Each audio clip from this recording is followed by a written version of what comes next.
레위기 13장 47절부터 59절까지 돌아가면서 한 절씩 읽겠습니다. 만일 의복에 나병 색점이 발생하여 토로새나 베오새나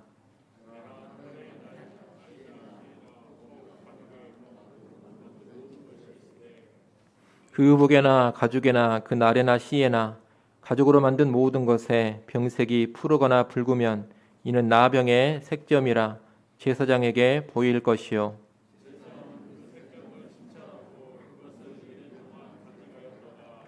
이레 만에 그 색점을 살필지니 그 색점이 그 의복의 날에나 씨에나 가죽에나 가죽으로 만든 것에 퍼졌으면 이는 악성 나병이라 그것이 부정함으로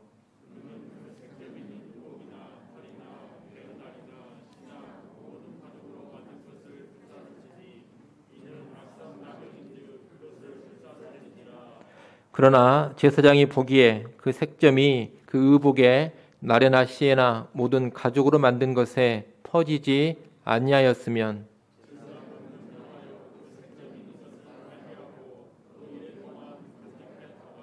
그 빤 곳을 볼지니 그 색점의 빛이 변하지 아니하고 그 색점이 퍼지지 아니하였으면 부정하니 너는 그것을 불사르라.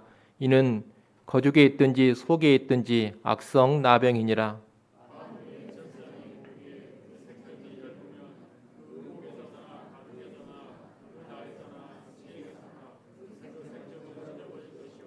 그 의복의 날에나 씨에나 가죽으로 만든 모든 것에 색점이 여전히 보이면 재발하는 것이니 너는 그 색점 있는 것을 불사를지니라.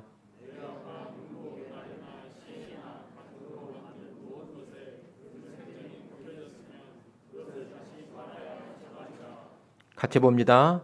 이는 토로새나 베오새나 그 날에나 씨에나 가죽으로 만든 모든 것에 발생한 나병 색점에 정하고 부정한 것을 진단하는 규례니라.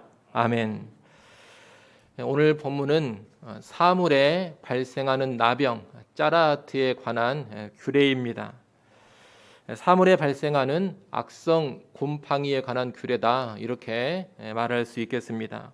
오늘 본문은 사물의 대표격으로 털이나 배로 만든 의복이나 가죽으로 만든 물건을 다루고 있습니다. 이 옷이나 가죽은 곰팡이가 곧잘 생기는 그런 물건들입니다.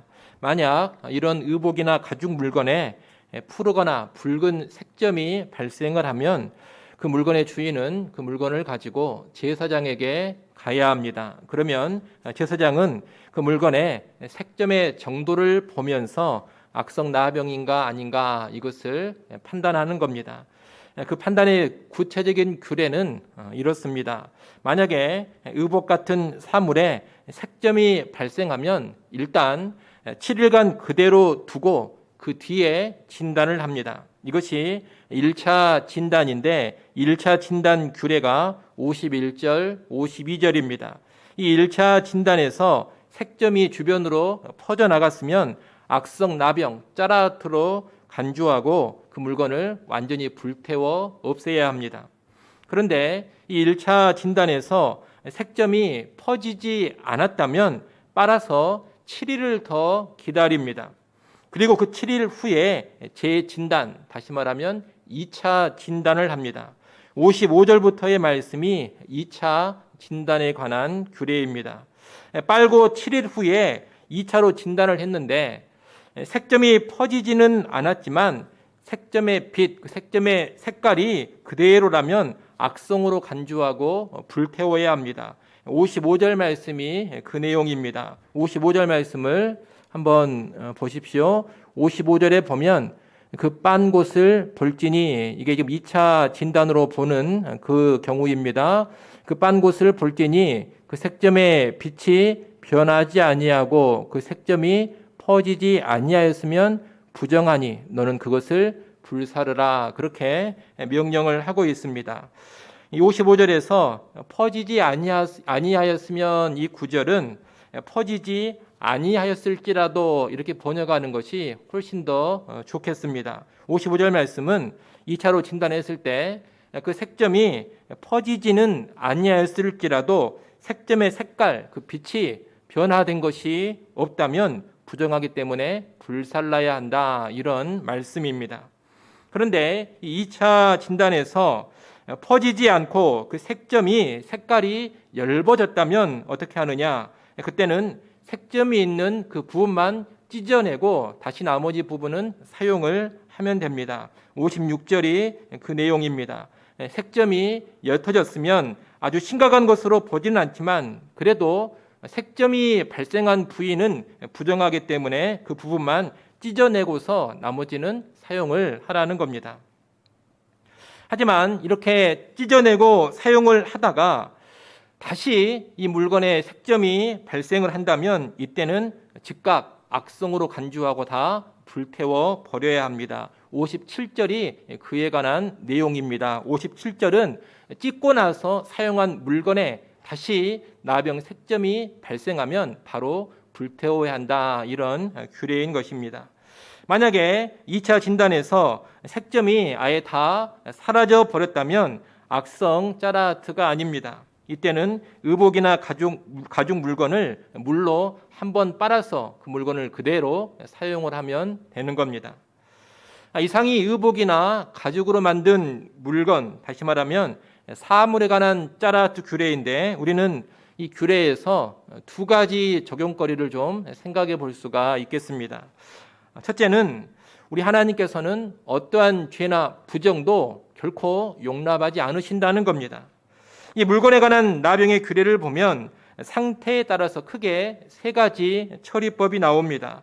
상태가 아주 심각할 경우에는 전부를 다 불태워서 없애버려야 합니다. 그보다 덜 심각한 경우에는 문제 있는 부분만 확실히 찢거나 버려내고 사용을 해야 합니다. 별다른 문제가 없을 때에는 그 전체를 물로 빨아서 정결하게 한 후에 사용을 하면 됩니다. 이렇게 전체를 태우거나 일부를 찢어내거나 아니면 빨거나 이렇게 세 가지 방식으로 사물의 곰팡이, 사물의 짜라트를 처리해 가는 겁니다. 다시 말하면 이스라엘 백성들은 사물의 부정을 처리하기 위해서 빨아야 하고 빨아서 처리가 안 되면 일부분을 찢어야 하고 찢어서도 처리가 안 되는 그런 상태라면 전부를 다 불태워 버려야 하는 겁니다. 이를 통해서 어떠한 부정함도 용납하지 않고 확실하게 처리를 하는 겁니다. 이렇게 이스라엘 백성 가운데 죄나 부정한 것이 조금도 자리 잡지 못하게 하는 것은 여호와 하나님께서 그만큼 거룩하시기 때문입니다. 여호와 하나님께서 지극히 거룩하신 분이기 때문에 그 하나님 앞에 언약을 맺은 백성들, 그 하나님 앞에 서는 백성들은 죄나 부정한 것을 아주 철저하게 제거해야 하는 겁니다. 그러니 여러분, 하나님 앞에서 작은 죄라고, 부분적인 죄라고 무시하지 않기를 바랍니다. 물론 이 작은 죄, 부분적인 죄를 너무 심각하게 생각할 것은 아닙니다. 짜라트 규례를 우리가 다루면서 이미 한두 차례 말씀을 드렸습니다. 이 부정에는 경중이 있습니다. 무거운 부정이 있고 가벼운 부정이 있는 겁니다.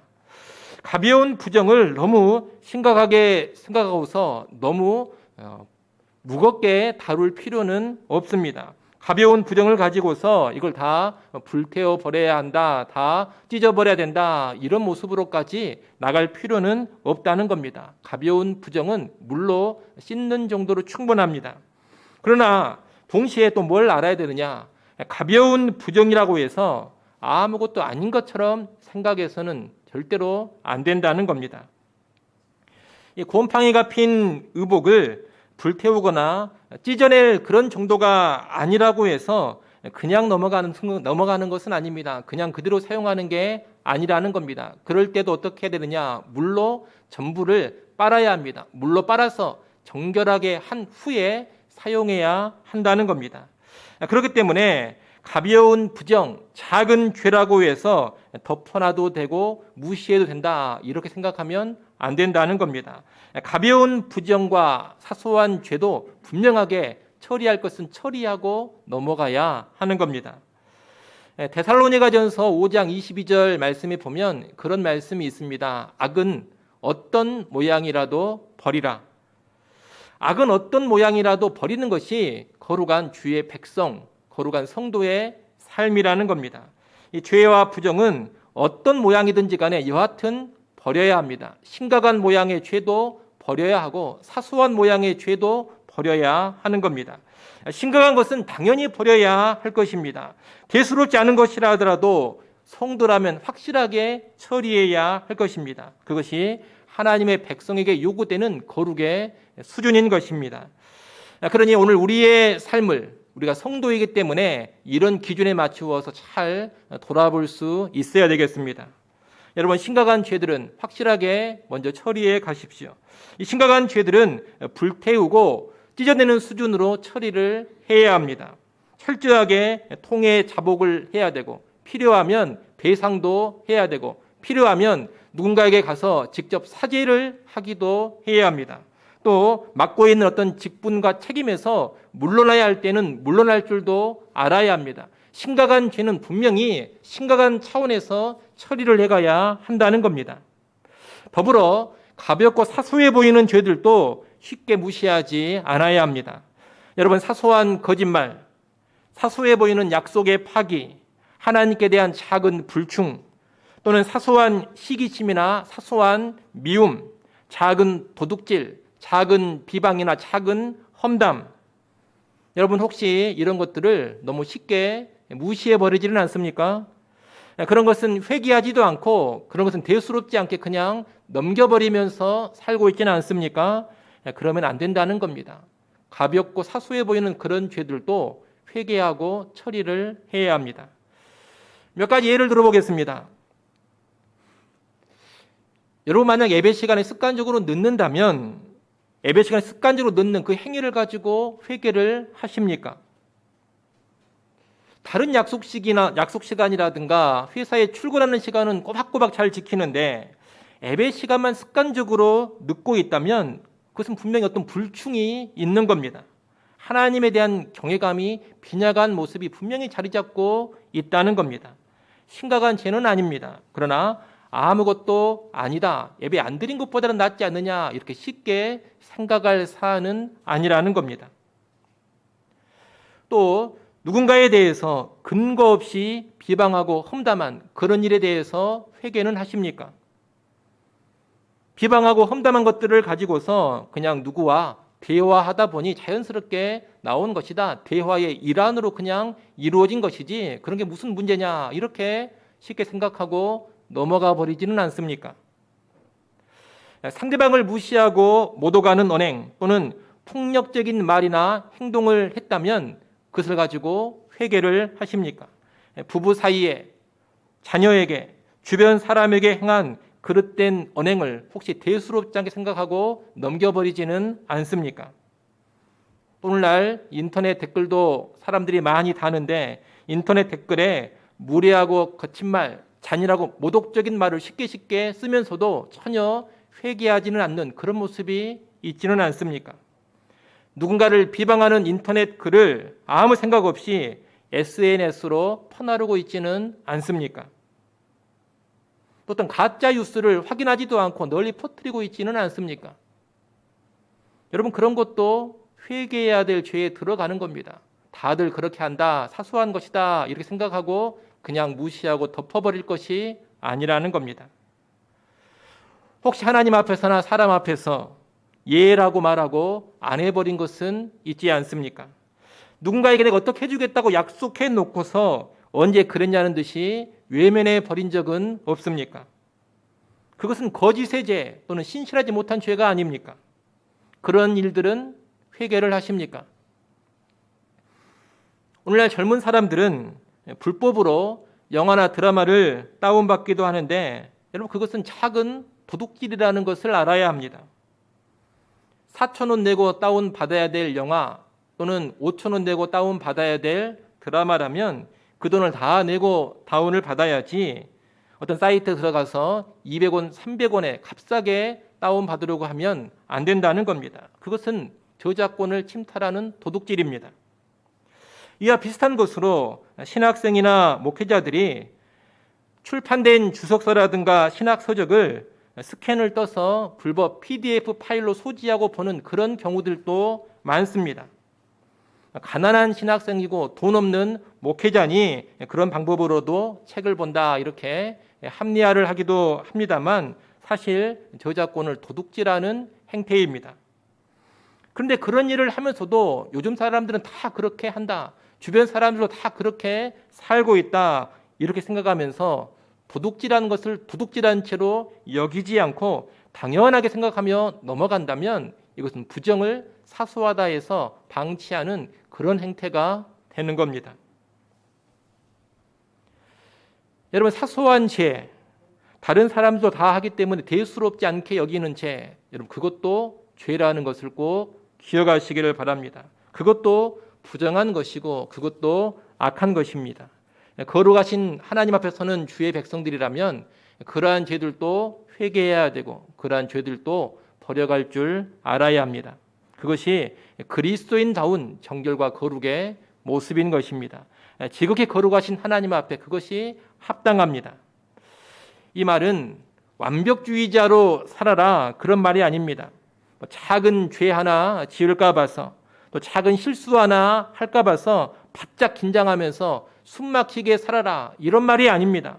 모든 행위에 아주 엄격한 잣대를 들이대면서 옴싹달싹 못하게 살아야 된다 이런 이야기가 절대 아니라는 겁니다. 우리는 온전하지 못합니다. 사소한 잘못과 실수도 많이 합니다. 사실 그것이 우리 인간의 모습이기도 합니다. 앞서 말씀드린 것처럼 사소한 죄는 사소한 것이기 때문에 너무 심각하고 경직되게 그런 것을 바라볼 필요는 없습니다. 다만 죄를 죄로 인정하고 작은 죄도 회개하면서 버려갈 줄을 알라는 겁니다. 작은 부정도 인식이 되고 발견이 되었다면 제거하면서 거룩하신 하나님 앞에 좀 더 온전히 서고자 하라는 겁니다. 한마디로 하면 실제 삶은 부족함이 많이 있지만 거룩의 수준을 하나님 수준으로 잡고 살아가라는 겁니다. 그것이 하나님의 백성다운 삶입니다. 아무쪼록 이런 내용을 여러분 꼭 기억하시고 심각한 죄는 물론이거니와 작고 사소한 죄도 내게서 발견이 된다면 절대로 덮어버리지 마시고 무시하고 넘겨버리지 마시고 확실히 회개할 것은 회개하시고 버릴 것은 버려가는 그런 거룩한 백성이 될 수 있기를 바랍니다. 오늘 본문에서 둘째로 적용거리로 생각해 볼 수 있는 것은 우리 믿는 자들, 신자들은 사물의 부정에도 아주 단호하게 대처할 줄 알아야 한다는 겁니다.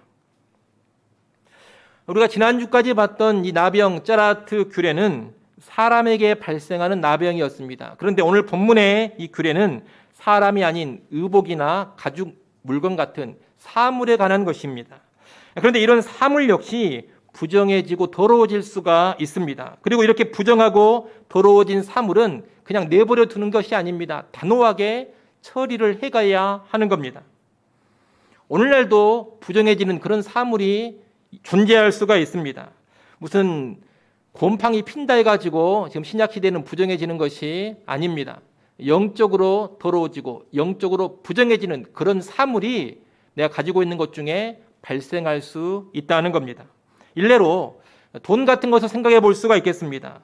모든 돈이 문제가 있는 것은 아닙니다. 돈 자체, 그 자체는 사실 아무런 문제가 없습니다. 그러나 분명히 더러운 돈이 있고 부패한 돈이 있습니다. 무엇이 더러운 돈이고 무엇이 부패한 돈이겠습니까? 악하고 죄된 방식으로 벌어들인다면 그것이 더러운 돈이고 그것이 부패한 돈입니다. 누군가를 착취해서 벌어들이는 돈, 도둑질해서 벌어들이는 돈, 사기쳐서 벌어들이는 돈, 투기해서 벌어들이는 돈, 여러분 이런 것들은 다 부정한 돈입니다. 부패한 돈이라는 겁니다. 악성 곰팡이가 끼어있는 것처럼 죽음의 기운이 감도는 그런 돈들입니다. 이런 돈은 거룩한 하나님의 백성이 가지고 있어서도 안 되고 하나님께 바쳐서도 안 됩니다. 그런 돈은 버려야 되고 제거해야 합니다. 교회도 그런 돈은 헌금으로 받지 않아야 합니다. 더러운 돈이기 때문에 교회는 받아서는 안 되는 겁니다. 또 악하게 번 돈은 아니라 하더라도 어떤 돈이 내게 우상이 되어버렸다면, 하나님보다 더 귀하게 되어버렸다면, 우상이 되고 하나님보다 더 귀하게 된 그 돈 역시 부정해져 버린 돈입니다. 부패한 돈이요, 사망의 기운이 감도는 그런 돈이 되어버렸다는 겁니다. 그런 돈 역시 어떻게 해야 되느냐? 그런 돈 역시 버려야 합니다. 그런 돈을 계속 품고 있으면 같이 부정해지는 겁니다. 복음서에 보면 예수님께서 부자 청년을 향해 하신 말씀이 있습니다. 여러분 잘 아시는 사건일 텐데 이 부자 청년 예수님께 와서 영생 얻기를 구했는데 예수님이 이 부자 청년에게 무엇을 궁극적으로 요구하셨느냐? 가지고 있는 것을 다 팔아서 가난한 자들에게 주라. 그리고 나서 나를 따르라. 이렇게 말씀을 하셨습니다. 한마디로 가지고 있는 돈을 다 버리고 나를 따르라. 이렇게 말씀하신 겁니다. 여러분, 예수님께서 모든 부자들에게 이렇게 요구하신 것은 아닙니다. 니고데모도 부자였고 아리마대 요셉도 부자였습니다. 삭개오도 부자였습니다. 다 부자였지만 예수님께서 이들에게 너의 재산을 다 팔아버리고 나를 따르라 이렇게 요구하신 적이 없다는 겁니다. 그런데 유독 이 부자 청년에게는 너는 재물을 다 버리고 나를 따르라 하셨습니다. 여러분, 왜 이 부자 청년에게는 예수님이 이렇게 강한 요구를 하십니까? 다른 이유가 아닙니다. 이 부자 청년에게는 그가 가지고 있는 재물, 그가 소유한 돈이 이미 부정해져 버렸기 때문입니다. 그에게는 하나님보다 돈이 더 귀합니다. 영생보다 재물이 더 소중합니다. 돈이 그에게 신이 되어 있고 우상이 되어 있습니다. 그렇게 완전히 부정해져 있으니 다 버리고 나를 따르라 하신 겁니다. 만약 이 부자 청년에게 재물에 그런 우상이 되어 있지 않았더라면 예수님께서 그런 요구까지 하시지는 않았을 겁니다. 부정해지는 사물이 돈만 있는 것이 아닙니다. 내가 귀하게 여기는 어떤 물건도 얼마든지 부정해질 수가 있습니다. 자동차를 우상으로 삼고 살아가는 사람도 있고 잘 가꾼 정원이나 자기가 잘 가꾸려고 하는 식물을 우상으로 삼고 살아가는 사람들도 있습니다. 명품 옷이나 가방을 우상으로 삼고 살아가는 그런 사람도 있습니다. 취미생활로 모은 수석이나 어떤 인형, 음반 같은 것을 우상으로 여기며 살아가는 사람도 있습니다. 사실 그런 물건 자체는 문제가 아닙니다. 다만 그런 것이 하나님보다 더 사랑하는 것이 되어버렸다면, 하나님을 알아가고 하나님을 섬기는 것보다 그런 것을 모으고 관리하는 것이 훨씬 더 중요한 일이 되어버렸다면 그런 물건은 이미 더러워져 버린 겁니다. 부정해져 버렸다는 겁니다. 누군가에게는 TV나 스마트폰도 얼마든지 부정해질 수가 있습니다. 온통 거기에 매여서 정신이 팔려 있으면 부정한 사물이 되어버린 겁니다. 그런 것으로 죄나 짓고 있으면 더러워진 겁니다. 유용한 도구이지만 부정한 도구가 되어버린 겁니다. 그런 것들은 어떻게 해야 되느냐? 반드시 처리해야 한다는 겁니다. 그런 부정함을 씻어서 정하게 하든지 안 되면 일부를 찢고 도려내든지 아니면 다 불태워버리든지 해야 합니다. 제가 아는 한 사람은 오랫동안 취미로 모았던 아주 귀한 음반들을 다 망치로 깨트려 버렸습니다. 왜 깨트렸느냐? 그것이 어느 순간 자기에게 우상이 되어버렸다고 하면서 다 깨트려 버린 겁니다. 또 어떤 사람은 집에 있던 TV를 치워버렸습니다. 왜 치워버렸느냐? 하나님을 향한 관심을 이 TV가 다 빼앗아가 버리고 있다는 것을 발견하고서 그 뒤로 TV를 치워버린 겁니다. 제가 아는 또 어떤 목사는 오전에는 난 12시까지 스마트폰을 아예 가지고 있지를 않습니다. 왜 그러냐? 어느 날 자기를 봤더니 아침부터 계속 스마트폰만 들여다보고 있더라는 겁니다. 그래서 오전 시간에는 말씀과 기도, 경건한 독서에 전념하기 위해서 오전 시간에는 스마트폰을 아예 가지고 다니지를 않는 겁니다. 집에 두고 그냥 나와버립니다. 이런 모습이 부정해져 버린 사물들을 나름 처리해가는 현대적인 모습이라 그렇게 말할 수 있겠습니다. 여러분, 우리가 가지고 있는 사물도 얼마든지 부정하고 더러운 것이 될 수가 있습니다. 물론 그런 부정은 본질상 사용하는 내 자신 인간에게 문제가 있는 겁니다. 하지만 이와 같은 사물도 부정해질 수 있다는 것을 여러분이 아셔야 됩니다. 그리고 그런 부정함이 인식되었다면 어떻게 해야 되느냐? 그런 물건들을 빨리빨리 처리해 갈 줄을 알아야 합니다. 내 마음을 씻어 정하게 하든지, 그 정도로 안 되면 사물에 부분적으로 강력한 제약을 가하든지, 그것으로도 안 된다면 완전히 불태워 깨뜨려 없애 버리든지 해야 하는 겁니다. 그렇게 하지 않는다면 그 부정한 물건 가운데서 나도 계속 부정한 상태로 있게 될 것입니다. 그리고 그런 부정 가운데 거룩한 하나님의 임재를 제대로 누리지 못하게 될 것입니다. 이를 꼭 기억하시고 내가 가지고 있는 어떤 물건, 어떤 사물이 부정해져 버렸다면 그 부정한 물건을 적절하게 처리해 가시기를 바랍니다. 그래서 하나님 앞에서의 정결함과 거룩함을 잘 회복하시고 또한 잘 유지해가는 우리 모두가 될 수 있기를 간절히 소원합니다. 기도하겠습니다.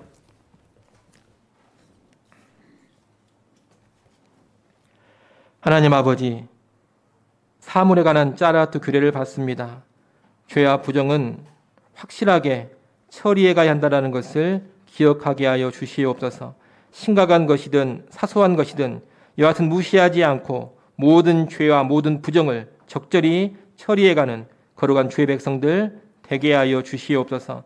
또한 우리가 소유한 것들이 더럽고 부정해질 때에도 단호하게 처리할 수 있기를 원합니다. 부정한 것 그대로 품고 있지 않게 하시고 적절히 처리해서 우리의 정결함을 잘 유지해 가게 하여 주시옵소서. 예수님의 이름으로 기도드리옵나이다. 아멘.